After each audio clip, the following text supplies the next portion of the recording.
Welcome back to the Extracted Podcast. My name is Shannon Boyles, and I am here for Season 2, Episode 4. Jared Iwi.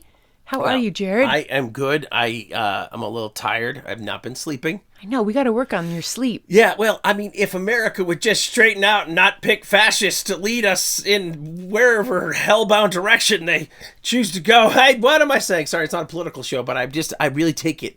I take it so heavy to heart. I feel it. And then that, someone took aim and now the guy's a martyr.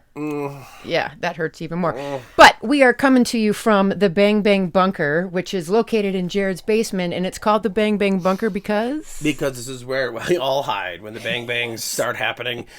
The dogs, though, this is tradition where they come down under the Papa Shot and hide under there. Chocho's behind me right now. And just even yesterday, which we're 2 weeks off from the 4th, I took the dogs out for a walk and a bang went off in the distance. And they were like, nah, that's good. I know. It's still, it's so traumatic for people that it just kills me that they're still going off in the neighborhoods. And, the thing is, if you wanted to take a look at an essence of a holiday that maybe has lost its way, is the next day when there's litter from China all over America from our celebration of us. And it's not from a balloon. No, exactly. Yeah, they didn't send over a spy balloon to drop their garbage. We paid for it. We drove to Wyoming to buy litter that we could launch into our neighbor's yard. It's like toxic litter. Yeah. Toxic Litter is a great band name, and maybe the new thing we should be celebrating our independence from. That's right. Toxic Litter. So Jared and I started this amazing podcast back in March, and we're now at the end of July, or towards the end of July. This is the last show of season 2. Oh, you're right. We've done 2 seasons. Oh my God, we are awesome. I don't know when you become a podcaster. What episode? Episode 6, episode 10. I think as soon as you're into the first one. Yeah. Well, I mean, I just bring it up because a lot of people say I'm doing a podcast, and that's the only one they do, and it dies after that in the graveyard of pixels, but. I feel like we are bona fide. We are. And speaking of bones, I mean, I've bared my soul and bone-related stories on this podcast and spilled all of my medical guts as well as my sexual traumatic guts. And to promote the show and you just don't hear women talking about sexual adventures enough. And I don't say this in any way where I'm a guy that's turned on by it. Sure, what I am, but for me it was just cool. It's refreshing. Very refreshing and liberating, and there should be more of it. If you'd like some, episode 4, season 2, Shannon Boyles. It's on this channel. It's a humdinger. Yeah. And I will tease that there's a story from college where I got sperm in my eye, but we'll wait for another time and another day on that one. Covered. I can still see. Yeah, that's good. That's good. Well, again, like I was saying, we don't get enough of those stories. Pretty soon, though, you'll be like, okay, I've had enough. But before then, we have them here. They're coming out of the Bang Bang Bunker. And we do this podcast because both of us have busy brains and a lot of hilarious stories. And so we're trying to get the content out and get it organized, and we started this just for us, and turns out people actually spend their time and energy watching it, which is humbling. And we also gamify it, and I'm still winning, which I'm floored that that's the case, but either one of us gets an edit if the other person, if one of us asks for an edit, I'm going to need you to edit that. The other person gets a point. I will not. Jared just got a point. And no, I think I we're will at not. 3-2. You're not getting no one's getting a point for that. That was a simple housekeeping error. And I mean, this has to be deep. Like my stuff was, I got scared. I was lying in bed. I'm like, crap, I can't put that out there. But I think we haven't had a lot of points lately, and that could be a sign of experience and maturity that's taking place here. Or better storytelling skills for me, on my part, at least. But knowing that this is the last episode of season 2 and that you are going to take us out, I know that whatever you've got up your sleeve today is going to be a humdinger. There's absolutely nothing up my sleeve. And I think that's the way people prefer their Jared Iwi. It's funny, I've had success with The Moth, and a friend of mine, actually 2, have said, I've heard your stories on The Moth, a couple of them, and I still don't think that's you. And in a way, they're right. I mean, when I'm, as my friend Angel Sexton says, Jared in the living room. When I was doing a lot of comedy, she's like, just be Jared in the living room, and that's just kind of this, not necessarily unhinged, but like a sprinkler. You know how a sprinkler will go back and forth. It's trained. You know, you have a spring or whatever. This one just goes round and round, and it's fun. It's a carousel of unpredictable whimsy. And those stories, I really kind of train myself to hit the time, and it's silly how I am about the time. I want to nail the time. It's a science. There's a science to it. I know, but still, like that, and I think people hear that. Like, for example, when I was in radio, I first got into it, and I was like, I'm going to be a superstar. I'm in my head, and I would go on the air, and then I would drive home and try to find my friends to ask if they heard it, and they would hide from me because they no longer wanted to lie to me about how they couldn't listen to me. And I learned a valuable lesson because people I barely knew, even professors who would hear me, they knew me from school, would be like, well, is that you for real? Because I was just so stilted and like casing me punchlines, I get it. Not unlike Come in the Eye, just like you're like, oh, I could have done without that. And then a thing happened. It was the spring of 1997, I believe, and my now deceased morning show partner was up on the roof, the brilliant Todd Martin, and we were dropping water balloons on women for a wet t-shirt contest to win tickets to Kiss, because this is classic rock radio in the 90s, and boy, that's what you did. We put the class in classic. And so he's on the roof, I'm in the studio, and so when that happens, he's got to be able to monitor me so he knows when to go live.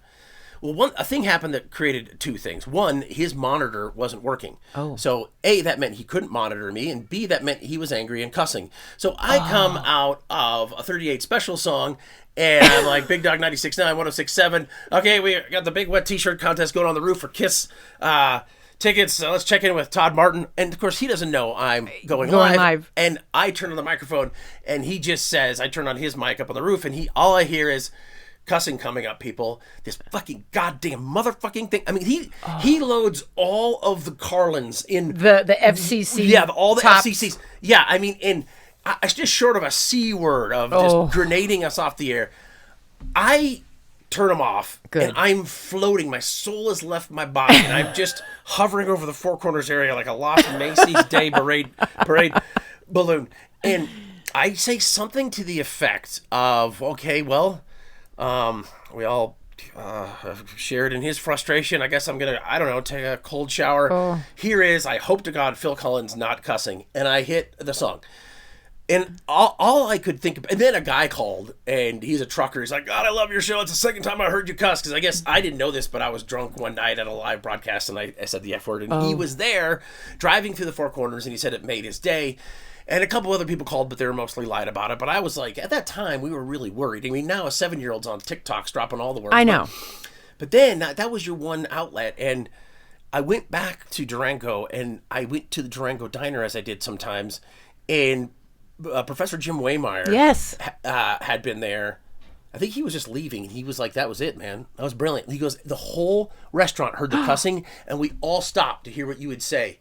And it was you. It I was could just totally so you. see him saying that to And you. I was like, oh my God, for how long? And I still fall into the mechanical just to be safe. But that's not what people want. Yeah. And so that lengthy treatise through which maybe one or two of you have survived comes down to this. I don't have anything up my sleeve because that's not what people expect. So I will just go back to, how melodramatic do you want me to be? I want you to just, whatever you're feeling, I'm here to receive. Yeah. No, I mean, I'm feeling right now that there's more I could do for this country, that, I don't care if I could change one person's mind or just help us be better to each other.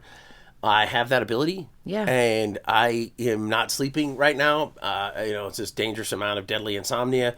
And I have a whole full day of things to do, job and kids and pets and home maintenance, and I can't do that. Wife who's like, hey honey, let's make dinner together, and I'm drooling, right?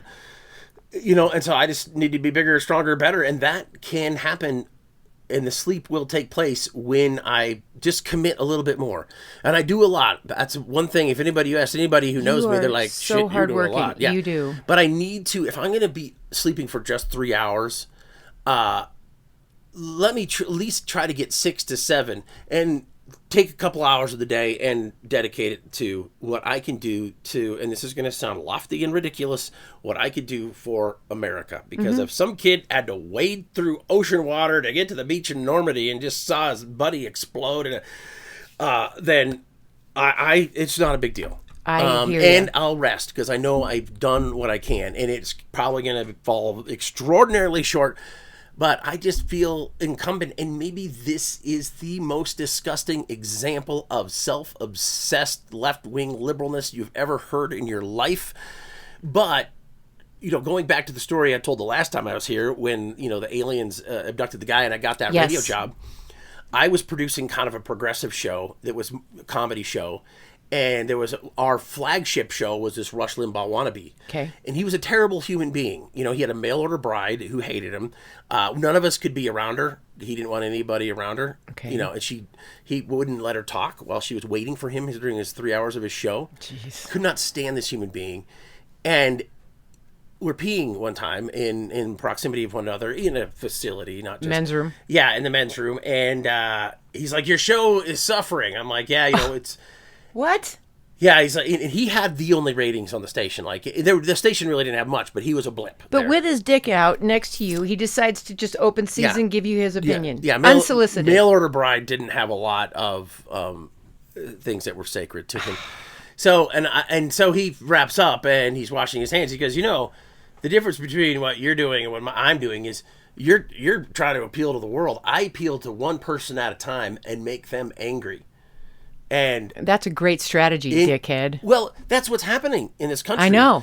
People are going to sell out the Constitution. They're going to sell out our history. They're going to sell out their own freedoms. The Bible. We're going to become a theocracy because they're getting manipulated by a very small minority who, for example, Trump isn't a candidate. He's a distraction. And he is turning people into those who vote against their best interests just because of the emotional hit they get, the dopamine, and you got to watch out who your dopamine dealer is, because with a lot of monetized disinformation and hate out there, you're getting used. And that's what really kills me is that, where we used to have the ability to agree to disagree respectfully, 8 years ago, he changed the game by, if we're going to disagree, I'm going to put you down and make fun of you and call you fat and ugly and all these things. And then people just decided that's how you roll. Debate now. Yeah. And it's so small-minded and so Neanderthal thinking to me that I'm much like you, where it's like I'm always usually on the brink of like I could just scream and lose my mind and like have a meltdown. Or I try to just hold it together and keep putting one foot in front of the other because I'm just so, there's not much more. Yeah. Like, how much worse is it going to get? Worse. And, we all knew that if there's a second term and anyway, I'm sorry. Yeah, people. no. And what the Supreme Court has become, the Supreme Court was the end around because those Heritage Foundation policies are so unpopular. 70 and 80% of America doesn't want to see a lot of this, that they had to skip the electorate and they bought out the Supreme Court and then just filled it with a bunch of stiffs who are voting in line with them. And it's terrifying. And I would just say this, if you're like me and you feel a thing, if you're like Shannon and you feel a thing, well, I think one way to alleviate that angst, sure, there's pills and therapy, and I hope you do what's best for you, but I think do on top of that or in lieu of that is doing something. Yeah, having an outlet. And, if you're in Colorado like us, there's not much you can do. There's not a lot of minds you can change because I don't know. It's a good balance here. This is a purple state, but there are ways that you could just magnify positivity and reason. Mm-hmm. Do not be afraid, because goddamn, you don't want to be on the other side of a deadline and be too late.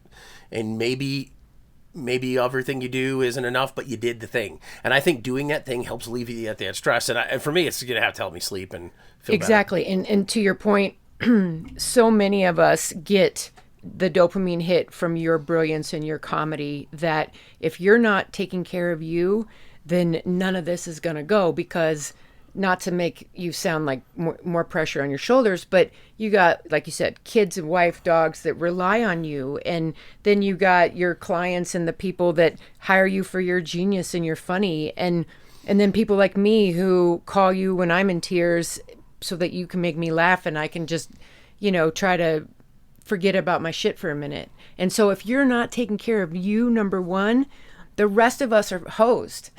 So in a very codependent way, I love you and you need to sleep. And so I can go get you some gummies and help with that at nighttime. Or when you can't sleep, instead of laying there, which is what I do and I ruminate, get up, come down here and start creating, and then take a nap during the day. Yeah, 1-800 Shannon B. No. Call her. Shannon B She is will so elevate sleep you. deprived that she spends her weekends in bed by herself. And you wonder why I'm single.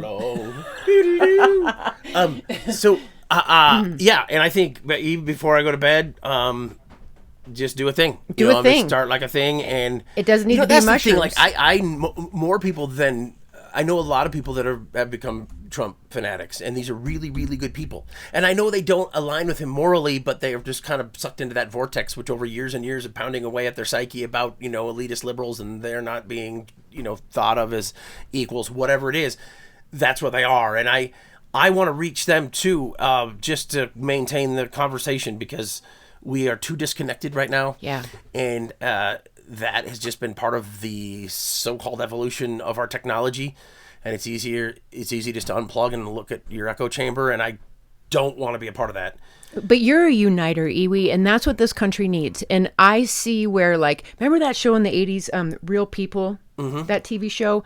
That was always such a good feel-good show where they would showcase just people in America that weren't trying to be a TV star or a film star, but it was just they're living their daily lives, making a difference in others. And throughout all your years of creating, you've done those kind of stories, those small town, homegrown kind of stories. And it makes me think of the young man that played football that didn't have legs. Yeah, crazy. And so with all seriousness in my heart, you really could be a unifier, I think, at a time where this country needs that, where we all need to remember, we're all Americans, even if we don't agree politically, but to go after one another and say the things that we say to one another. I mean, it sounds like what goes on in my family, honestly. Sorry, not sorry. But I really think you're the chosen one for that. No pressure. Well, I could do that. I often wonder, though, when I'm doing a feel-good story, am I just covering up things that really need to be addressed? One of my favorite lines is saying, you can't polish a turd. Yeah. But when there's so much bad in the world and you tell these really great heartfelt stories, it helps to make my mind remember that, oh yeah, there's good in the world too. But you got to look for it.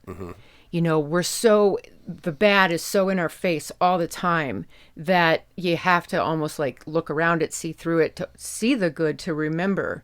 And all the years I was sick, I would compare myself to people I knew, and my dad would say, if you're going to look up, you got to look down. Meaning there's people in less fortunate situations than you, and when you're looking and comparing yourself to somebody that's, done really well, just remember, there's someone that would kill to be in your shoes. And it's true, right?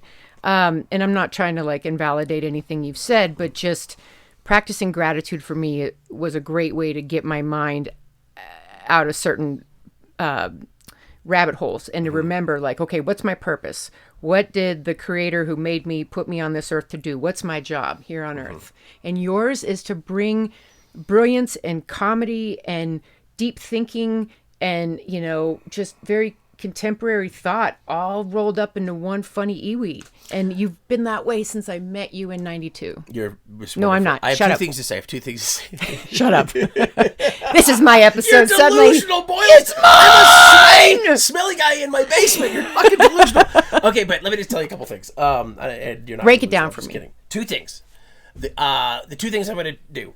One is I'll go to a year briefly, and then on the way out, if I want to do a show, okay, and I want you to do it with me. I love that. And I don't care if it's whatever the scratchy AM signal is. I want radio roots because we can also turn it into a podcast. Yeah. But I know a guy on an AM station who can you probably do hook us know up. a dude? Yeah. All right. And actually, they're looking for programming. Hopefully it's not some derelict. I want somebody who has a proven track record of success. Right. Not some 50 years of #1 crap. No. I want real deal. I want somebody who gets like 12 views on TikTok and is happy with it. Right. Okay, so in 2004, I was presented with the terrible opportunity of realizing time was running out with my mom. And I was working in radio, not in the job I really wanted to, but I was getting to produce Joe Myers and Murphy Houston. And Joe. it was a nice place to hide out, But it was good because I could go in the morning. We were crushing the ratings, crushing.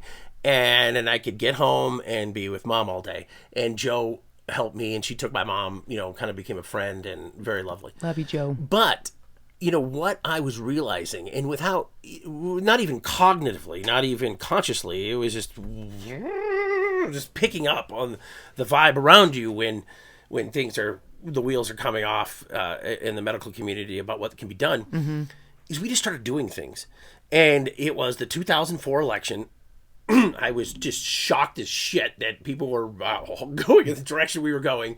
And so my mom and I together, something that I never could fathom that I could do in my little home on my little crap Dell computer, was we started a political action group called HELP, which was an acronym for Help Evict Our Lousy President. We raised money. We ran commercials. I did a commercial which was really bad. I tried to shove too much in 60 seconds, and I bought airtime on Alice 106, and it aired it, and they realized, and then the program director heard me just yelling on his air, and they all thought I snuck it in there, but no, I paid. I went through the channels, and it pissed everybody off. I just wasn't thinking straight, okay? But we ran commercials around the state. Mostly program directors had to pick between mine and my mom's, and my mom was just very good spoken, like I'm a mom. My son's been to 2 different wars and why, right. And it was very good.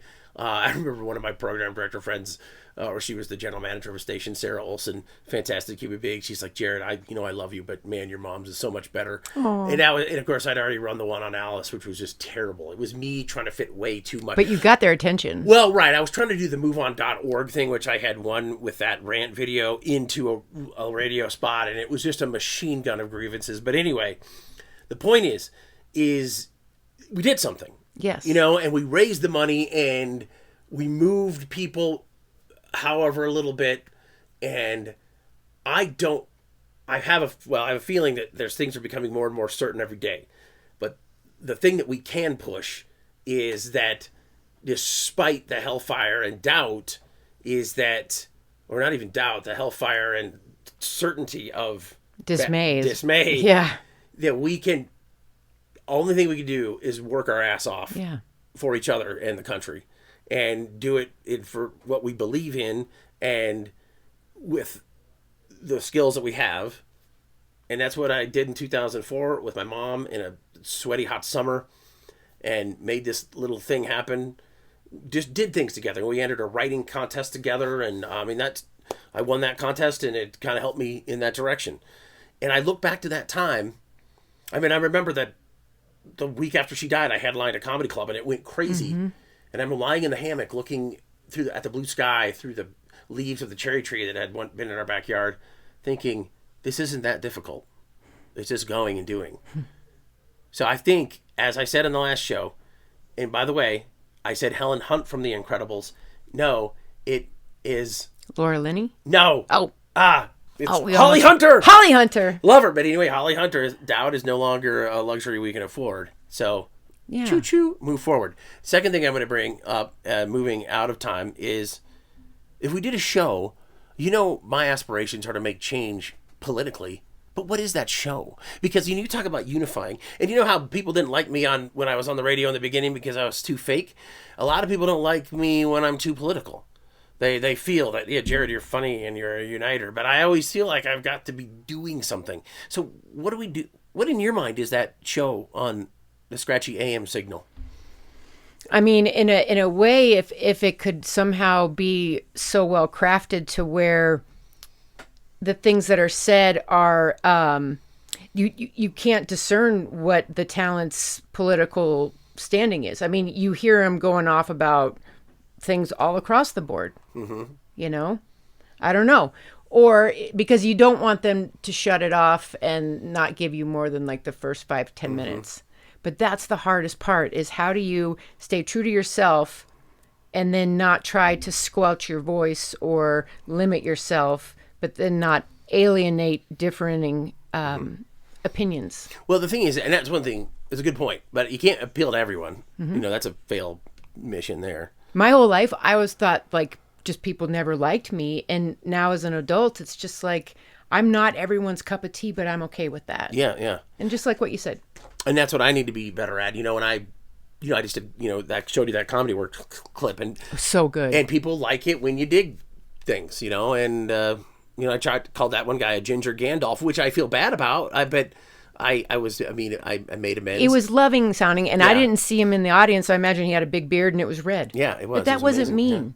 Yeah. There's a difference from like compliment or saying something about someone's features, or putting them down and making them feel less than. And that's where I think this country's I got it. I got it. Okay, so boom. I think this.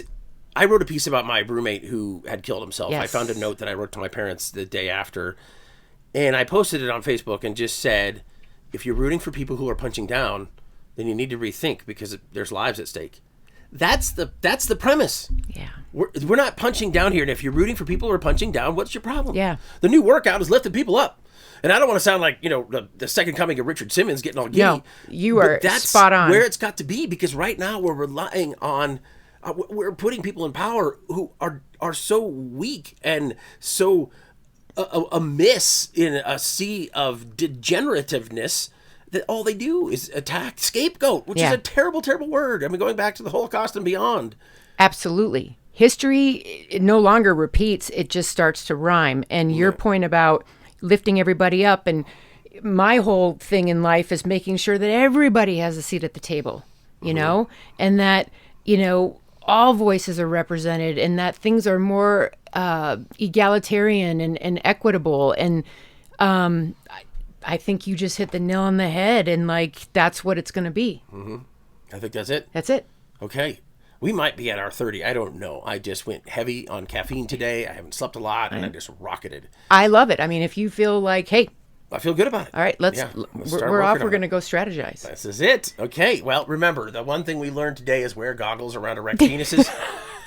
And I got pink eye from people it. Who That'll be coming up in season 3, Shannon. That pink eye is a totally different part. Anyway, but no, I'll stop talking now. But this has been her job to do this because she's the host. Yes, this has been the Extracted Podcast, Season 2, Episode 4, Jared Iwi, and this is the season closer, and we hope you join us in Season 3.